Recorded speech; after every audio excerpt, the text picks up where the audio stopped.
ST, no ST, no rest, no rest, no rest, no ST, no rest, no rest, no rest. Okham Sarkar, hi. No rest, no rest. हमें चाहिए देना होगा हम दिनों माननीय जनजाति परिक्रमा विभागर मंत्री रणज पेगु डांगरिया नाथजुगी जनगोष्ठीসকলৰ जनजाति सन्दर्भत स्पष्टকৈ লিখিত আকাৰত উত্তৰ দিছে যে নাথजुगी जनगोष्ठी এতিয়ালৈকে जनजाति परिक्रमा विभागত কোনো ধৰণৰ লিখিত আবেদন জনালে এই কথাক আমি ধিক্কাৰ দিছো। আজি ৰণজ পেগু ডাঙৰীয়াৰ আমি প্ৰতিমূৰ্তি আমি ইয়াত দাহ কৰিছো কাৰণ আমাৰ নাথजुगी जनगोষ্ঠীৰ জনজাতিকৰণৰ যিটো বিষয়টো লৈ অসম চৰকাৰৰ লগত কেইবেলানিও আলোচনা অনুষ্ঠিত হৈছিল, কিন্তু তাৎপৰ্যপূৰ্ণভাৱে তেওঁ কেনেকৈ এই কথা ক'লে, গতিকে এই কথাক আমি পুনৰবাৰ সকীয়াই দিবৰ কাৰণে এই আন্দোলন কৰিছো। এই আন্দোলন জংগী হ'ব আৰু আজিৰ পৰা ধাৰাবাহিকভাৱে এই আন্দোলন চলিব। আৰু এটা কথা আমি অসম চৰকাৰক ক'ব বিচাৰিছো যে অহা 4 তাৰিখে অসম চৰকাৰৰ কেবিনেট বৈঠক আছে আৰু কেবিনেট বৈঠকত নাথजुगी জনগোষ্ঠী যিবিলাক প্ৰতিশ্ৰুতি ৰণজ পেগু ডাঙৰীয়া দিছিলে সেই প্ৰতিশ্ৰুতি যাতে লখিমপুৰৰ কেবিনেট বৈঠকত যাতে তেওঁলোকে সমাধান কৰি দিয়ে আৰু আমাৰ দাবীসমূহ যাতে পূৰণ কৰে তাৰ কাৰণে আহ্বান জনাইছো। যদি 4 তাৰিখৰ কেবিনেট বৈঠকত নাথजुगी জনগোষ্ঠীৰ কাৰণে কোনো এটা বিষয় আলোচনা নহয় তেতিয়াহ'লে কিন্তু ইয়াতকৈ আৰু ভয়াৱহ আন্দোলন হ'ব, অসম বন্ধ হ'ব, ঘাইপথ অৱৰোধ হ'ব, ৰেলপথ অৱৰোধ হ'ব, এই কথা নিশ্চিত। আৰু প্ৰতিমূৰ্তি অহৰহভাৱে আজিৰ তাৰিখৰ পৰা অসমৰ শদিয়াৰ পৰা ধুবুৰীলৈকে এই কাৰ্যসূচী চলি থাকিব।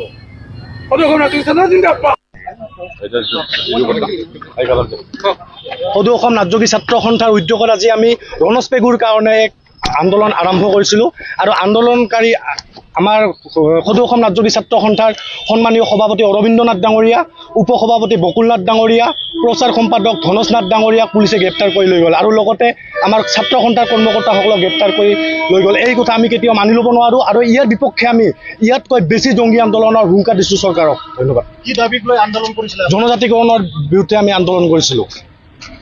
কি কৰিছিলে?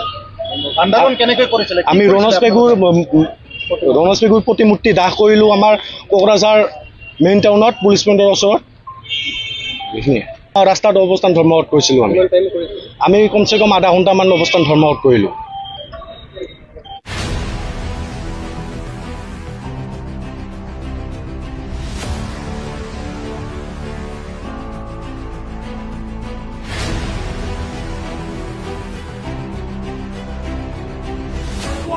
ST, no ST, no rest, no rest, no rest, no ST, no rest, no rest, no rest. Okham Sarkar, hi.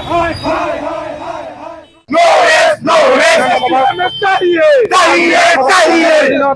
देना होगा हम दिनों माननीय जनजाति परिक्रमा विभागर मंत्री रणज पेगु डांगरिया नाथजुगी जनगोष्ठीসকলৰ जनजाति सन्दर्भत स्पष्टকৈ লিখিত আকাৰত উত্তৰ দিছে যে নাথजुगी जनगोष्ठी এতিয়ালৈকে जनजाति परिक्रमा विभागत কোনো ধৰণৰ লিখিত আবেদন জনালে এই কথাক আমি ধিক্কাৰ দিছো। আজি ৰণজ পেগু ডাঙৰীয়াৰ আমি প্ৰতিমূৰ্তি আমি ইয়াত দাহ কৰিছো কাৰণ আমাৰ নাথजुगी জনগোষ্ঠীৰ জনজাতিকৰণৰ যিটো বিষয়টো লৈ অসম চৰকাৰৰ লগত কেইবেলানিও আলোচনা অনুষ্ঠিত হৈছিল, কিন্তু তাৎপৰ্যপূৰ্ণভাৱে তেওঁ কেনেকৈ এই কথা ক'লে, গতিকে এই কথাক আমি পুনৰবাৰ সকীয়াই দিবৰ কাৰণে এই আন্দোলন কৰিছো। এই আন্দোলন জংগী হ'ব আৰু আজিৰ পৰা ধাৰাবাহিকভাৱে এই আন্দোলন চলিব। আৰু এটা কথা আমি অসম চৰকাৰক ক'ব বিচাৰিছো যে অহা 4 তাৰিখে অসম চৰকাৰৰ কেবিনেট বৈঠক আছে আৰু কেবিনেট বৈঠকত নাথजुगी জনগোষ্ঠী যিবিলাক প্ৰতিশ্ৰুতি ৰণজ পেগু ডাঙৰীয়া দিছিলে সেই প্ৰতিশ্ৰুতি যাতে লখিমপুৰৰ কেবিনেট বৈঠকত যাতে তেওঁলোকে সমাধান কৰি দিয়ে আৰু আমাৰ দাবীসমূহ যাতে পূৰণ কৰে তাৰ কাৰণে আহ্বান জনাইছো। যদি 4 তাৰিখৰ কেবিনেট বৈঠকত নাথजुगी জনগোষ্ঠীৰ কাৰণে কোনো এটা বিষয় আলোচনা নহয় তেতিয়াহ'লে কিন্তু ইয়াতকৈ আৰু ভয়াৱহ আন্দোলন হ'ব, অসম বন্ধ হ'ব, ঘাইপথ অৱৰোধ হ'ব, ৰেলপথ অৱৰোধ হ'ব, এই কথা নিশ্চিত। আৰু প্ৰতিমূৰ্তি অহৰহভাৱে আজিৰ তাৰিখৰ পৰা অসমৰ শদিয়াৰ পৰা ধুবুৰীলৈকে এই কাৰ্যসূচী চলি থাকিব।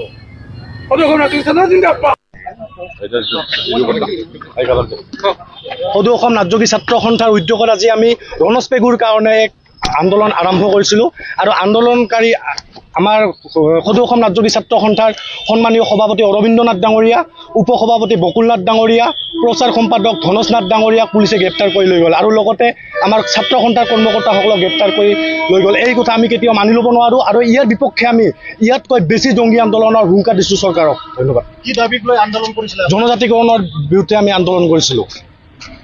কি কৰিছিলে? আন্দোলন কেনেকৈ কৰিছিলে? আমি ৰণজ পেগুৰ প্ৰতিমূৰ্তি দাহ কৰিলোঁ আমাৰ কোকৰাঝাৰ মেইন টাউনত পুলিচ পইণ্টৰ ওচৰত। এইখিনিয়ে ৰাস্তাত অৱস্থান ধৰ্মঘট কৰিছিলোঁ। আমি কমচে কম আধা ঘণ্টামান অৱস্থান ধৰ্মঘট কৰিলোঁ।